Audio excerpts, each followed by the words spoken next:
के अंदर इस फतवे की दावत दी, इस फतवे को चलाया, तब जाकर के एक भूचाल आ गया, एक इनकलाब पैदा हो गया।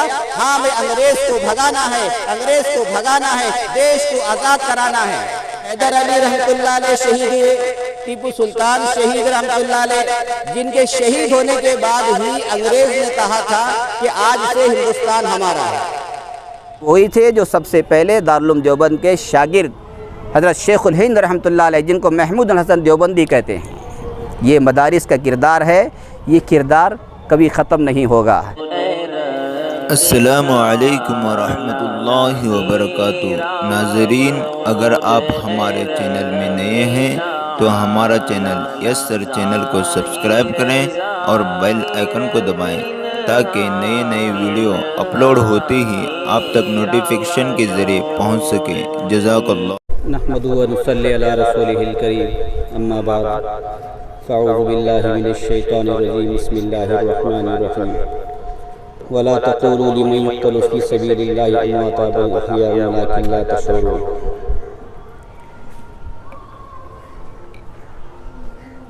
मेरे मोहतरम देशवासियों, अज़ीज़ तलबा और दारुल उलूम रोका के असातिज़ाए किराम,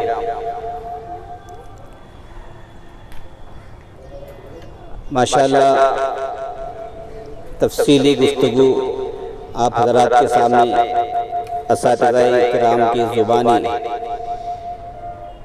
जिन तीन हज़रात ने बयानात किए हैं, अपने अपने अंदाज में अलग अलग ही मौजू के साथ बयानात हुए हैं। माशाअल्लाह ये बहुत अच्छी बात है कि अलग अलग तरह की हमें मालूमात, एक तारीख़ का इल्म हुआ है।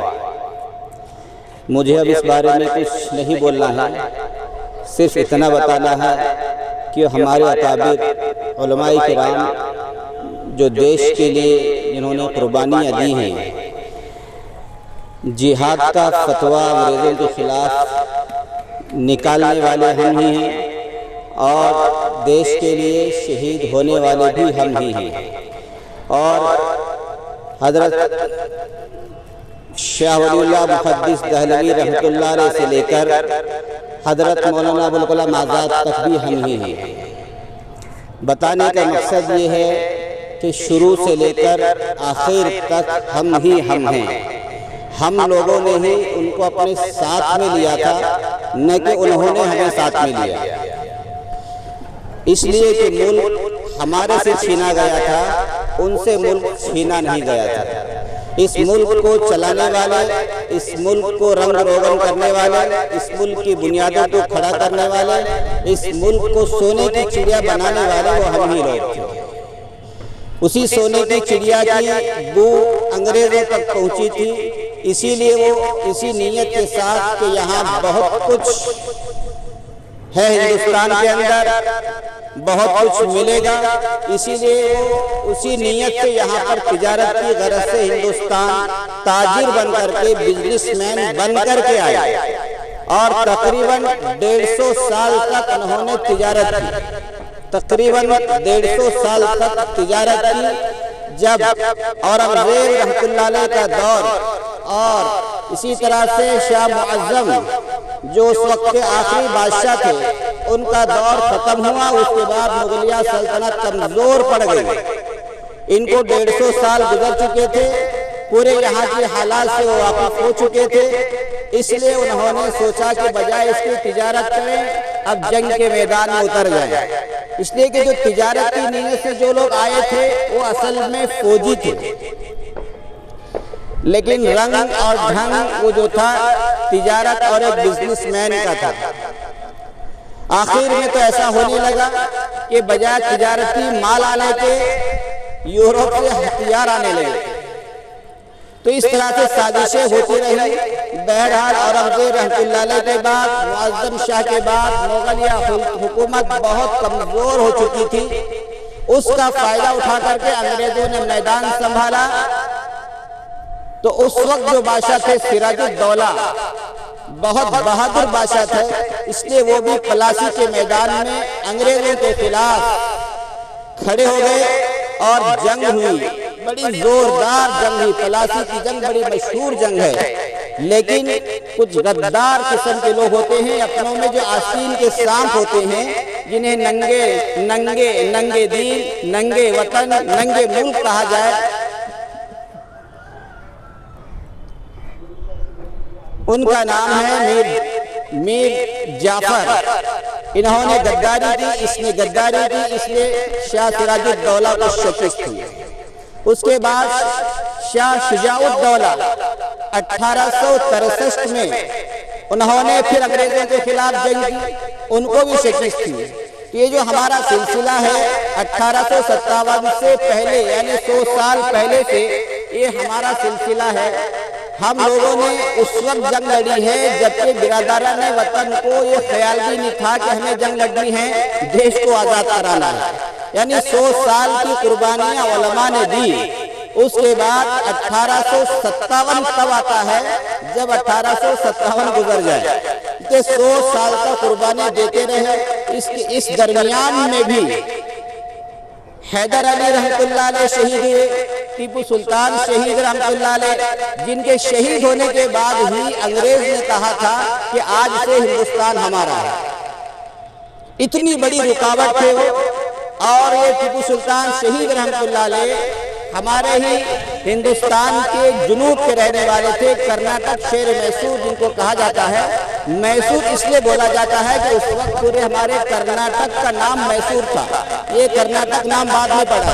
आप समझते होंगे मैसूर एक जिले का नाम है, सिर्फ नहीं, हमारे पूरे स्टेट का नाम मैसूर है, जिसमें महाराष्ट्र का इलाका भी आता था उस वक्त। ये उस वक्त की बात है जब उनको शेर मैसूर कहा जाता था। इतने बड़े इलाके के बादशाह थे, लेकिन अपनों की गद्दारी की वजह से उनको भी शहीद कर दिया गया। उस वक्त उनकी लाश पर खड़े होकर के अंग्रेज ने कहा था कि आज से हिंदुस्तान हमारा है। इससे अंदाजा होता है कि टीपू सुल्तान शहीद रहमतुल्लाह अलैह का अंग्रेजों पर कितना खौफ तारी था।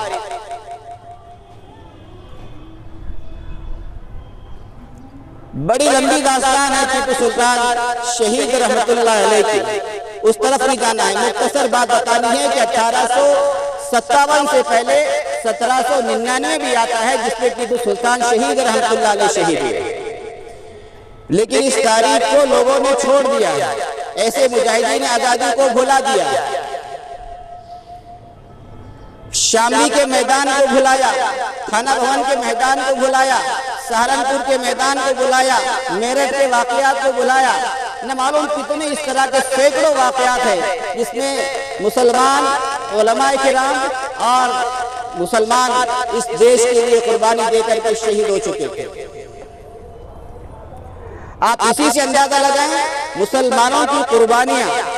अब हम जितने बड़े लीडर गिनाते हैं जंग आजादी के, जिनको हीरो कहा जाता है, आप इसी से अंदाजा लगाएं। दारुल देवबंद सबसे बड़े जो हमारे बापूजी कहलाते हैं, जिनको हम गांधी जी कहते हैं, वो 1869 में पैदा हुए। कब पैदा हुए? 1869। और इसी तरह से आपने नेहरू जी को ले 1879 में पैदा हुए, यानी 79 में 1879। और इसी तरह से आप सरदार वल्लभ भाई पटेल को ले, जो जंग आजादी के वो भी फ्रीडम फाइटर हैं, वो 1875 ईस्वी में पैदा हुए। इसी तरह से आप और जितने भी लीडर आज हम जिनकी कुर्बानियां पेश करते हैं, उनकी तारीख निकालेंगे तो सबकी तारीख दारुल देवबंद के बाद ही निकलेगी। दारुल देवबंद की जो बुनियाद रखी गई है वो 1866 या 67 में रखी गई है, और इन सब की डेट ऑफ बर्थ निकालेंगे तो इसके बाद ही मिलेगी सबकी। तो ये सबसे बड़ा सबूत है कि मुसलमानों ने, उलमाए किराम ने, मदारिस ने उस वक्त जंग आज़ादी की शुरुआत की थी जब तक ये अभी दुनिया में आए भी नहीं थे, अब तक पैदा भी नहीं हुए। ये सबसे बड़ी दलील है कि मुसलमानों ने इस देश को शुरू से ही आज़ाद करने के लिए अपनी जद्दोजहद की है और कुर्बानियां पेश की हैं। अपने बीवियों को यतीम किया है, अपनी बीवियों को बेवा किया है, बच्चों को यतीम किया है, लेकिन सब कुछ किया है तो देश की खातिर किया। कांग्रेस पार्टी जो बनी है वो तकरीबन 1885 या 83 में से कुछ बनी है। तो आप इससे अंदाजा लगाएं, जितनी भी हमारे लीडर कहलाते हैं जिन्होंने कुर्बानियां पेश किया, जिनको आज फ्रीडम फाइटर के तौर पर देखा जाता है, उन्होंने भी आखिर में आकर के कुर्बानियां की हैं। लेकिन इससे पहले की कुर्बानियों को हमने भुला दिया है।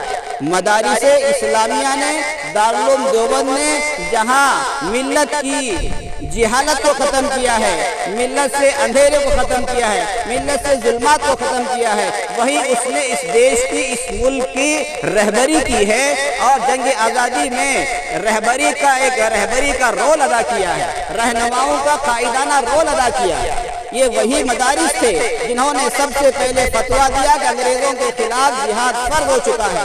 अगर वो कभी जिहाद का फतवा न देते तो पूरे हिंदुस्तान के अंदर कोई भी अंग्रेजों के खिलाफ लड़ने के लिए खड़ा न होता। इसी जिहाद का फतवा था, इसी जिहाद के फतवे को लेकर शाह इस्माइल शहीद रहमतुल्लाह अलैह, इसी तरह से उनके भाई शाह अहमद सईद रहमतुल्लाह अलैह, दोनों ने पूरे मुल्क के अंदर इस फतवे की दावत दी, इस फतवे को चलाया। तब जाकर के एक भूचाल आ गया, कि इनकलाब पैदा हो गया। हाँ भाई, अंग्रेज को भगाना है, अंग्रेज को भगाना है, देश को आजाद कराना है। ये उसी फतवे का असर था। ये फतवा हजरत शाह वलीउल्लाह मुहद्दिस दहलवी रहमतुल्लाह अलैह के साहिबजादे, बड़े साहिबजादे शाह अब्दुल अजीज रहमतुल्लाह अलैह ने दिया था। ये वही मदारिस के पढ़े हुए उलमा थे जिन्होंने फतवा दिया। उसी फतवे की वजह से अंग्रेज ने शाह अब्दुल अजीज रहमतुल्लाह अलैह को जहर दिया। जहर का वो असर कर गया, यहाँ तक कि हजरत नाबीना हो, दिखना नजर आना बंद हो गया। उसी जहर की वजह से वो शहीद हो गए। इतनी बड़ी बड़ी कुर्बानियां मदारिस ने दी हैं, उलमा ने दी हैं। तोपों के सामने हम खड़े हुए हैं, गोलियों के सामने हम खड़े हुए हैं, अंग्रेजों के सामने हम खड़े हुए हैं, लेकिन हमारी कुर्बानी तो सबने भुला दिया है। लेकिन तारीख कोई मिटा नहीं सकता। जो कौम अपनी तारीख को मिटा देती है वो कौम दुनिया से मिट जाती है। इन मदारिस ने देश को क्या दिया है, क्या कुर्बानियां दी है, ये तारीख गवाह है। आज भी आप इंडिया गेट पर जाकर के देखेंगे, सरकारी एतबार से वहां आंकड़े लिखे हुए हैं। 95 या 93 हजार जो लोग शहीद हुए हैं जंग आजादी में, उनके नाम लिखे हुए हैं। उन नामों में 95,000 नामों में 63,000 नाम मुसलमानों के नाम। आप इससे कुर्बानी का अंदाजा लगा सकते हैं मुसलमानों ने कितनी फीसद कुर्बानी दी। आखिरी लुकमा खाने से पेट नहीं भरता, आखिरी लुकमा पेट नहीं भरता, उसको छोड़ दिया तब भी चल जाता है। हमारे बुजुर्गों ने इतनी कुर्बानियां दी हैं, शुरू से लेकर आखिर तक हमारा ही नाम मिले। इसलिए मेरे दोस्तों, मैंने आपको डेट ऑफ बर्थ बताई है, आप इसी से अंदाजा लगाएं। 1857 से पहले 1757 भी आता है। अंग्रेज यहाँ 1601 में आया था। 150 साल हुकूमत, 150 साल उसने तिजारत की है। और अंग्रेज जो सबसे बड़ी जो तिजारत की है, यहाँ आकर के 1757 के बाद जो उसने रोल अदा किया है, तिजारत को खत्म करके फौजी बन गए, मैदान में उतर गए। उन्होंने सबसे बड़ा काम ये किया कि हमारे साथ उन्होंने तलवारों से जंग बहुत कम लड़ी है। उन्होंने डिवाइड एंड रोल, यानी आपस में तफरका डाला, आपस में नफरतें डाली, रिश्वत दे करके, पैसे खिला करके, जायदादें दे करके हमारे हिंदू मुसलमानों में तफरका डाला, नफरत डाली। इस तरह उन्होंने हुकूमत की।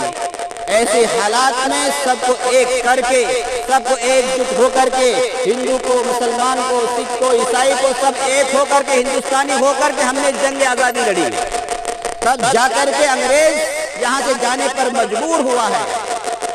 हमने उनकी चीजों का बाइकाट का फतवा दिया है, उनके साथ तिजारत करने के बाइकाट का फतवा दिया है, हमने उनकी फौज में भर्ती होने के बाइकाट का फतवा दिया है। ये सब कुछ हमने ही दिया है। हमने मतलब उलमाए किराम ने दिया है, उलमाए किराम ने मतलब मदारिस ने दिया है। ये वही मदारिस है जो सबसे बड़े देशभक्त हैं, जिन्होंने इस देश को आजादी दिलाई। इसलिए अपने आप का एहसास कमतरी में मुब्तला होने की कोई जरूरत नहीं है। ये तारीख है, ये तारीख कभी मिटेगी नहीं, ये बाकी रहेगी। हमारे बड़ों ने हमें सुनाई है, हम आपको सुना रहे हैं। आप अपने अपने अपने अपने शागिर्दों को सुनाएं। ये तारीख जब तक बाकी रहेगी, कौम बाकी रहेगी। जिस दिन हमारी तारीख हम भुला देंगे, उस दिन हम मिट जाएंगे। इसलिए अपनी तारीख को पढ़ते रहने की जरूरत है, अपनी तारीख को बोलते रहने की जरूरत है, अपनी तारीख को चैलेंज के साथ बताने की जरूरत है, अपनी तारीख को हर जुबान में बताने की जरूरत है। ये वो चीजें हैं, वो हमारी कुर्बानी है। हमारी कुर्बानी हमें पता नहीं है। सबसे ज्यादा हक 15 अगस्त के मौके पर खुशी मनाने का वो हमारा हक है, मदारिस का हक है, उलमा का हक है, इसी तरह से बिरादरान वतन का भी है। आप याद रखें, जंग आज़ादी के मौके पर दिल्ली से लेकर पेशावर तक जो पाकिस्तान में आता है, कोई भी दरख्त ऐसा नहीं था जहां उलमाए किराम की लाशें न लटकी हों, जिनको फांसी पर न चढ़ाया गया हो। मुअर्रिखीन लिखते हैं 2 लाख मुसलमान शहीद हुए हैं जंग आज़ादी में। 2 लाख मुसलमान, जिसमें 52,000 उलमाए किराम शहीद हुए। कोई मामूली कुर्बानियां हैं। और एक एक आलिम के पीछे हजारों लाखों मुसलमान हुआ करते थे जंग लड़ने के लिए। ये वो हमारी कुर्बानी है, लेकिन हमें अपनी कुर्बानी याद नहीं है। अपनी कुर्बानियों को बताने की जरूरत है, एहसास कमतरी से निकलने की जरूरत है, फख्र से कहने की जरूरत है, देश को हमने आजाद किया है, ये देश हमारा है, ये देश सबका है, तुमसे ज्यादा हक हमारा है। कुर्बानी देश की आज़ादी में हमारा भी हिस्सा है, ये कहना ही गलत है। ये देश की आज़ादी में कुर्बानी हमारी ही है। हमने खून बहाया है, पसीना बहाया है, अपनी जान और माल को कुर्बान किया है। अभी भी अगर तारीख खंगाल करके देखेंगे, पता चलेगा कि मुसलमानों की कुर्बानियाँ सुनाने के लिए कई महीने चाहिए। इसलिए मेरे अजीज़ तलबा, कुर्बानियों को याद रखें, अपने बड़ों की कुर्बानियों को याद रखें। इन मदारिस के ज़रिए से ये मुल्क आज़ाद हुआ है। थोड़ी बहुत हालात रहते हैं, हालात की वजह से मदारिस पर हालात आते हैं, उलमा पर हालात आते हैं। ये हालात आते रहते हैं, निकल जाएंगे। सन 47 से पहले भी उलमा पर बहुत हालात आए। उस वक्त भी यही सोच रहे थे कि पता नहीं हिंदुस्तान में उलमा रहेंगे कि नहीं रहेंगे, मदारिस रहेंगे कि नहीं रहेंगे। दारुल देवबंद की बुनियाद ही इस बात पर रखी गई थी ताकि यहाँ से मुजाहिदीन आज़ादी पैदा हों और अंग्रेज़ों को हमारे देश से भगाया जाए। उसी नीयत से दारुल देवबंद की बुनियाद रखी गई। चुनाचे सबसे पहले जो शागिर्द है हज़रत शेखुल हिंद रहमतुल्लाह अलैह, उनकी इतनी कुर्बानियाँ हैं कि तहरीक रेशमी रुमाल से लेकर के और अपने खर्चे से हज़रत मौलाना जौहर बिरादरान जिनको कहते हैं, हज़रत मौलाना शौकत अली साहब, हज़रत मौलाना जौहर साहब, हज़रत मौलाना जौहर साहब रहमतुल्लाह अलैह, इन दोनों हज़रात को लेकर के हज़रत शेखुल हिंद रहमतुल्लाह अलैह ने पूरे हिंदुस्तान के अंदर अपने खर्चे से गांधी जी का दौरा कराया ताकि गांधी जी को सब लोग जान जाएं। गांधी जी की वजह से और हिंदू लोग भी ज़रा साथ में आ जाएं। जब सब साथ मिल कर के लड़ेंगे, एक मजबूत ताकत होगी, फिर अंग्रेज़ को भगाना यहाँ से आसान हो जाएगा। ये वही थे जो सबसे पहले दारुल देवबंद के शागिर्द हज़रत शेखुल हिंद रहमतुल्लाह अलैह, जिनको महमूद हसन देवबंदी कहते हैं। ये मदारिस का किरदार है, ये किरदार कभी ख़त्म नहीं होगा। आज भी मैं चंद रोज़ पहले पढ़ रहा था, जो हज़रत शेखुल हिंद रहमतुल्लाह अलैह के घराने के लोग हैं, जो उनके आज हयात हैं, उनको गवर्नमेंट की तरफ से उनको इनाम दिया जा रहा है कि इन्होंने देश में यानी आज़ादी में इन्होंने हिस्सा लिया है और इन्होंने कुर्बानियाँ पेश की हैं। और उनके नाम का गवर्नमेंट की तरफ से टिकट भी जारी हुआ था, डाक टिकट। इसी तरह से दारुल देवबंद के नाम से भी डाक टिकट जारी हुआ था। इसी तरह से हज़रत मौलाना शेखुल इस्लाम हुसैन साहब मदनी नव्वरल्लाह बरकतहू के नाम से भी डाक टिकट जारी हुए हैं। डाक टिकट तो उसी का जारी होता है जिन्होंने देश के लिए कुर्बानियाँ दी। इस तरह की बहुत मिसालें हैं। हम एहसास कमतरी में मुब्तला हो गए। हमें एहसास कमतरी में मुब्तला होने की ज़रूरत नहीं है। जिस तरह से हम गांधी जी का नाम लेते हैं, नेहरू का नाम लेते हैं, सरदार पटेल का नाम लेते हैं, सुभाष चंद्र बोस का नाम लेते हैं, इसी तरह से हमें हज़रत मौलाना हुसैन साहब मदनी का नाम लेने की ज़रूरत है, हज़रत शेखुल हिंद रहमतुल्लाह अलैह का नाम लेने की ज़रूरत है, हज़रत मौलाना कासिम साहब नानौती, हज़रत मौलाना रशीद अहमद साहब गंगोही रहमतुल्लाह अलैह, और इसी तरह से हज़रत मौलाना फजल हक खैराबादी रहमतुल्लाह अलैह, इसी तरह से शाह इस्माइल शहीद रहमतुल्लाह अलैह। इस तरह से आपको बहुत नाम मिलेंगे। मिलेंगे, हज़ारों नाम उलमाए किराम के हैं, लेकिन जो बड़े बड़े उलमाए किराम, अकाबिर उलमाए किराम हैं, कम से कम ऐसे मौके पर हमें ज़रूर उनका नाम लेना चाहिए ताकि उनकी रूह खुश हो जाए। अगर वो नाम नहीं ले रहे हैं कि हमारा तो हक़ बनता है, जैसे हज़रत मौलाना अबुल कलाम आज़ाद का नाम लेते हैं, इसी तरह से उनका नाम भी लेने की ज़रूरत है। ये उन्हीं की कुर्बानियों का नतीजा है कि आज हम आज़ाद खड़े हैं, आज हम अपनी नमाज़ों की पाबंदी, मदारिस की पाबंदी, दीन इस्लाम पर आज़ादी के साथ जी रहे हैं। ये उन्हीं की कुर्बानियों का नतीजा है। अगर उनकी कुर्बानियाँ ना होती तो आज हम ग़ुलाम रहते, और ग़ुलामियत सबसे बड़ी ज़िल्लत की चीज़ है। अल्लाह ने हमारे बुज़ुर्गों के ज़रिए से और बिरादरान वतन के ज़रिए से हमें ग़ुलामियत से निजात दी है। इसलिए उस मौके पर आज सन 47 का दिन है, यानी आज 15 अगस्त का दिन है, इस मौके पर हम खुशी मनाते हैं। इसलिए हम इस मौके पर हमें खूब खुशी मनाना चाहिए। इसीलिए गवर्नमेंट हॉलिडे होती है, उसी गवर्नमेंट हॉलिडे की वजह से आज हम मदारिस को भी इसीलिए छुट्टी दी जाती है ताकि हम मदारिस वाले भी खुशी मना सकें। आज खुशी का मौका है, सब खुश रहें, खुशियाँ बाँटें, सबको मुबारक दें। आज 75वीं साल की यौम आज़ादी है। मैं दारुल उलूम गोका की तरफ से सभी तलबा को, पूरे देशवासियों को, असातिज़ा को और सभी हिंदुस्तानियों को मुबारकबाद देता हूँ। अल्लाह करे हमारा मुल्क जिस तरह 75 साल अमन और शांति के साथ गुजरे हैं, इसी तरह से तरक्की की राह पर गामज़न हैं। हम दुआ करते हैं कि हमारे देश में अमन और शांति बहाल रहे और इसमें तरक्की होते रहे, और इसी तरह से हमारे मुल्क का नाम, हमारे वतन अज़ीज़ हिंदुस्तान का नाम पूरे दुनिया के अंदर अच्छे किरदार के साथ, अच्छे बर्ताव के साथ और अच्छी तरक्की के साथ लिया जाता रहे। हम यही दुआ गो है कि अल्लाह ताला हमारे देश को हर तरह से कामयाब व कामरान फरमाए। सुब्हानल्लाहि व बिहम्दिही, सुब्हानल्लाहिल अज़ीम।